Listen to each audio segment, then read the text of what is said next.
Why is special relativity so weird? From the Michelson-Morley experiment in 1887, physics was upheaved when the speed of light was found to be a constant speed. Not just for them, but every single person, no matter their motion, would see light travel at light speed. Einstein famously explained this mind-bending result with his theory of special relativity, fixing the speed of light as constant in our equations. But if that's all special relativity is, then why is it so weird? How does time dilation, space contraction, and more come from enforcing a speed limit to the universe? What makes special relativity special in the first place? Where does the most famous equation in modern physics, E = mc squared, come from? That's what I want to talk about today.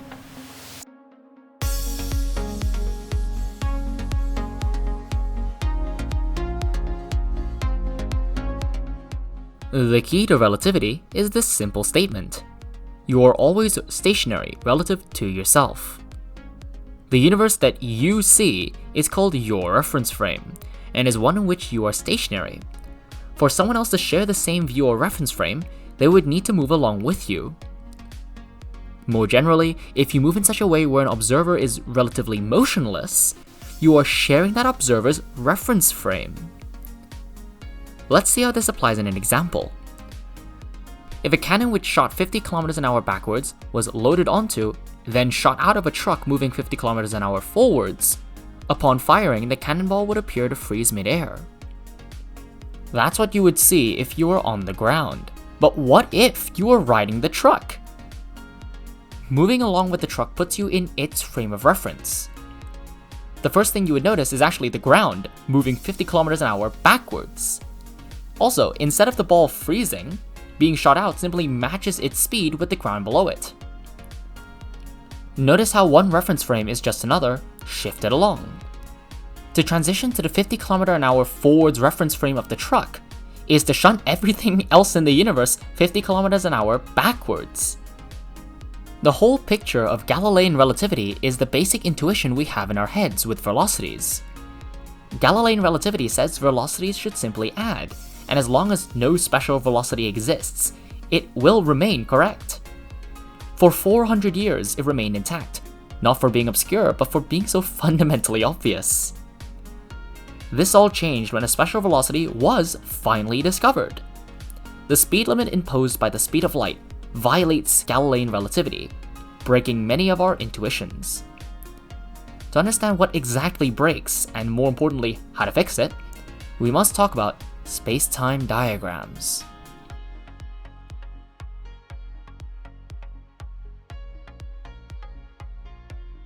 Similar to how your position in space can be described with 3 coordinates, your position in space-time has 4 coordinates, 0th for time. Vectors in space-time are considered 4 vectors. Usually we imagine an object's position changing with time, but by including time as a coordinate, all objects are plotted along paths or world lines on a space-time diagram. Let's try and plot you on a space-time diagram. As you're stationary in your chair and only traveling through time, your world line would be vertical. As the time axis can be of arbitrary scaling, by convention it is set so the speed of light is at 45 degrees. If you threw a ball at time = 0 at 50% the speed of light, then its world line would look as such, at 26.5 degrees. The steeper the line, the faster it's going, as more space is being covered per vertical unit of time. Now we add relativity. Specifically, we are looking for a way to go from one reference frame to another, say from yours to the ball's. As everything will see itself as stationary, we know if it's the ball's reference frame, if its world line is vertical. For Galilean relativity, this is achieved by shearing the graph. Remember, when we transitioned to the truck's reference frame, the ground, and the rest of the universe, was moving 50 km an hour backwards. In space-time, if we just tilt the universe until the world line of interest is vertical, we get its reference frame. Now we have relativity again, let's restate the problem. Why is a maximum speed of light a problem? Well, if you shone a torch in the opposite direction of the ball's trajectory, The shear transformation to the ball's reference frame would push the light's world line far beyond 45 degrees and exceeding the speed of light? If I traveled 60% the speed of light in the other direction, then in my reference frame, even the ball would exceed the speed of light. It turns out, any shear transform has the ability to push something beyond the speed of light, meaning velocities can't add as Galilean relativity suggests. What other transformations can we use to change frames of reference that will also prevent world lines from exceeding 45 degrees? How can we force a maximum and constant speed of light? What if, instead of stretching horizontally, we stretched along the diagonals themselves?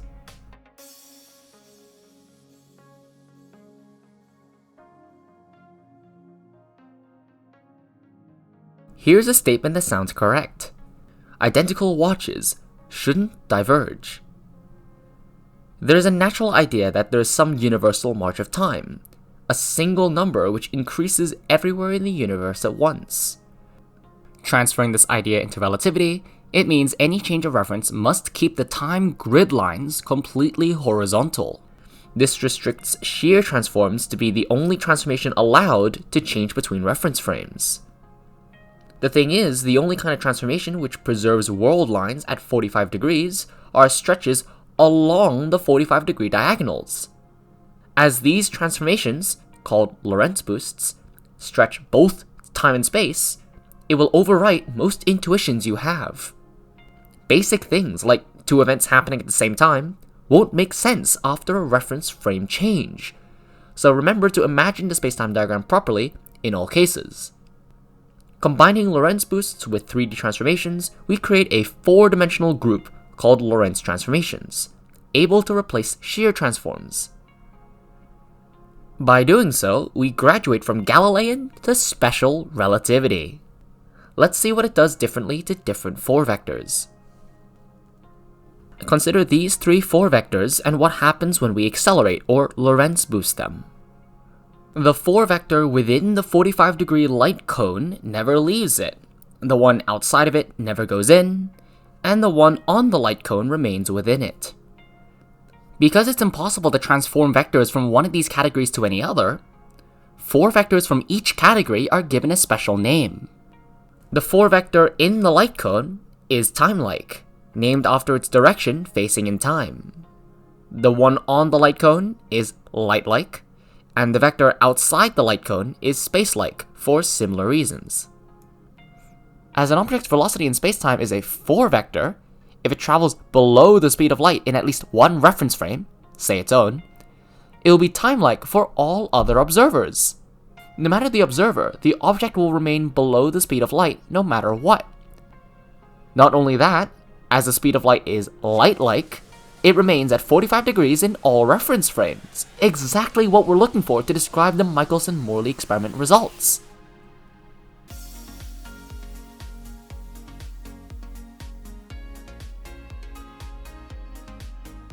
A Lorentz boost can be imagined as leaning or rotating into space and time. Unlike circular rotation, which we are used to, this leaning follows hyperbolic rotations. I say rotations as while circular rotation preserves the length of a vector, a hyperbolic rotation preserves a hyperbolic length, differing by a negative sign in the usual Pythagorean equation. We call this length proper time, for reasons which should make sense later. Note to add time and space, the units must match. Hence, we must first convert temporal units to spatial using a velocity. As the speed of light is the only velocity agreed upon in any reference frame, it's naturally the only option. Also to note, using ct as units in spacetime naturally sets the speed of light to 45 degrees. This special definition of length means that 4 vectors can have positive, 0, or negative lengths, actually corresponding with space-like, light-like, and time-like orientations. As this special length is conserved under Lorentz transforms, this is another way to show space-like, light-like, and time-like 4 vectors remain that way under all reference frames. This invariance means proper time as measured in one reference frame will be the same in all other reference frames. We can use this in some examples. Let's try making a 4-distance vector which connects two events. What would the special distance, or proper time, represent? The proper time of a path is the time an observer traveling along that path would measure. This is because in their reference frame, their movement through space would be 0, leaving proper time equal to observer time. As this proper time is the same in all reference frames, anyone calculating it correctly gives the observer time along that path. Next up, let's see what a 4-velocity vector looks like. Unlike in normal space, taking the time derivative doesn't make any sense, as that depends on the reference frame. However, if we take the proper time derivative, we get something which works as a 4-vector. A normal time derivative measures a value's rate of change in time, so a proper time derivative measures a value's proper rate of change, or the rate of change in its own reference frame. We start with your 4-velocity, moving through time 1 second per second. Lorentz boosting, say 50% the speed of light, and we get the velocity vector of a reference frame moving at that speed. Notice something interesting. A moving observer is not only moving quicker through space, but also quicker through time. Going through the maths, for every 1 second the stationary observer travels through time, the other observer experiences 0.87. This is time dilation. Using similar logic, you can derive things like length contraction yourself without too much difficulty. But there is still a holy grail of physics which has yet to be explained. E equals mc squared.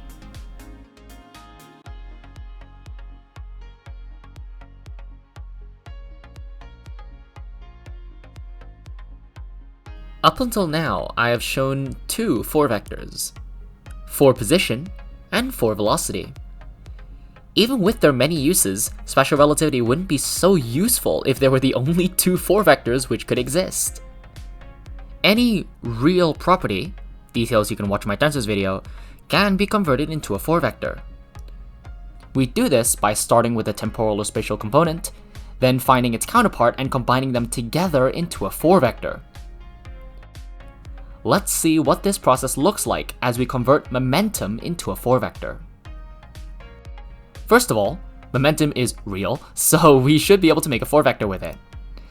As momentum can only exist with a defined direction, momentum must be a spatial component. To finish the 4-vector, we therefore need a temporal version of momentum, a kind of momentum which travels through time instead of space. Well, momentum is what happens when mass moves through space. Mass that only moves through time and not space is just mass. Adding the speed of light for unit conversion and combining it with momentum creates 4-momentum. Now, something very interesting happens when we Lorentz boost our 4-momentum. If an object has kinetic energy, and hence momentum, if we Lorentz transform it into being stationary, we've just converted that kinetic energy into mass. Conversely, accelerating an object converts mass into kinetic energy. Is kinetic energy just mass in a different reference frame? If you go through the mathematics of relativistic kinetic energy, we get E squared equals m squared c to the power 4 plus p squared c squared. If considered in the object's rest frame, where its momentum, p, is 0, the equation becomes E equals mc squared, the most famous equation in all of physics. This is where it comes from. This is how special relativity predicted mass's equivalence to energy. This is how a forced constant speed of light revealed such a powerful understanding of our universe.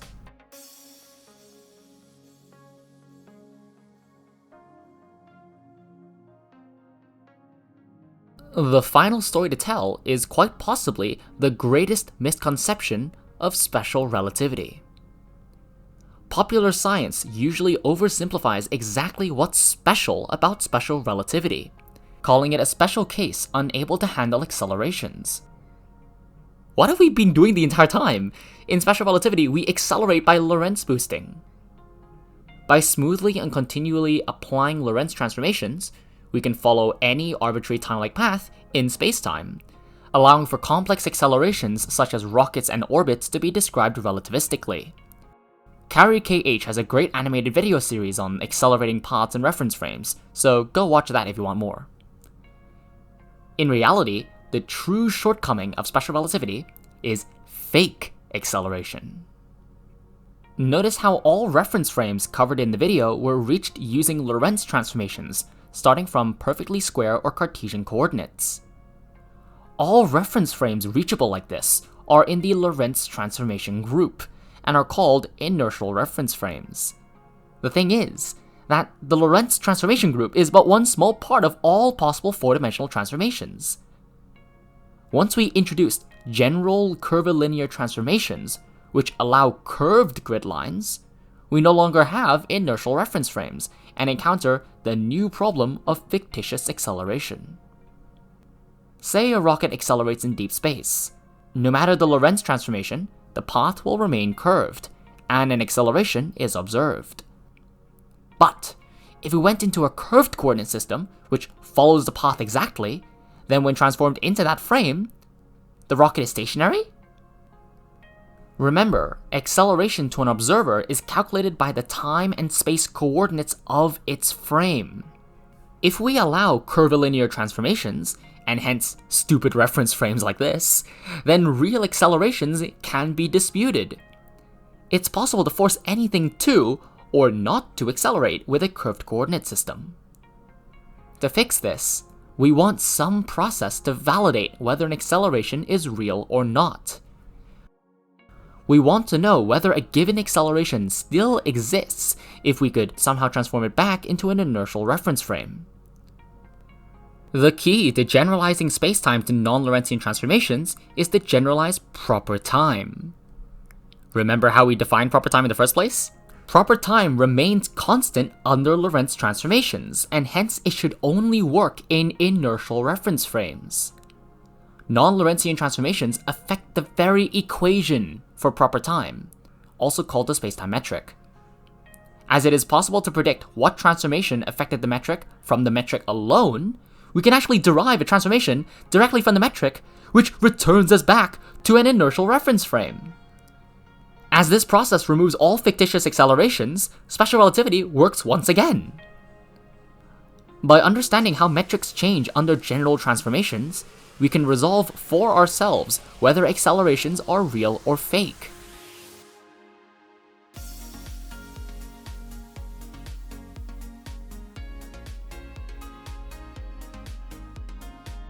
I'm sure the natural question is, what is this acceleration validation method? The actual mathematical process uses something called Christoffel symbols, calculated from the metric.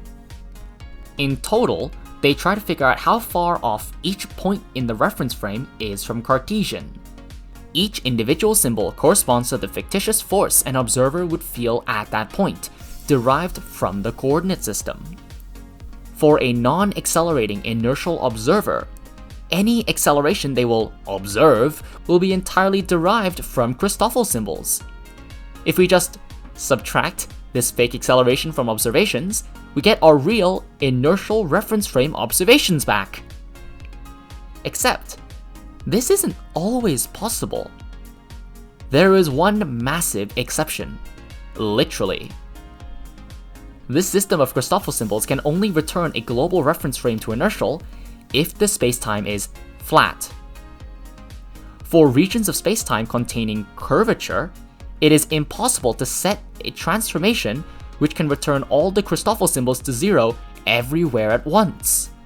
The same way swapping coordinates from latitude-longitude won't change the fact that it's impossible to flatten the Earth without stretching it, general transformations are unable to add or remove accelerations born from curvature.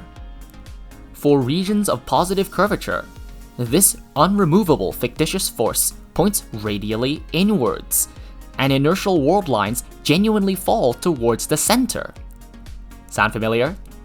By simply assigning curvature to be born from matter, we have described gravity, just as it is derived from the equations of general relativity.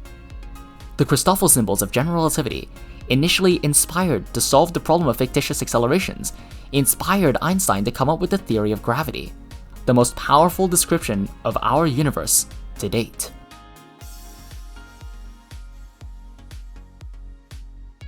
It's almost crazy to believe that all of this started from trying to combine the speed of light with physics. Michelson and Morley couldn't have predicted their null experiment would dictate the rest of the 20th and the 21st century, inspiring the most accurate and elaborate theories in modern physics.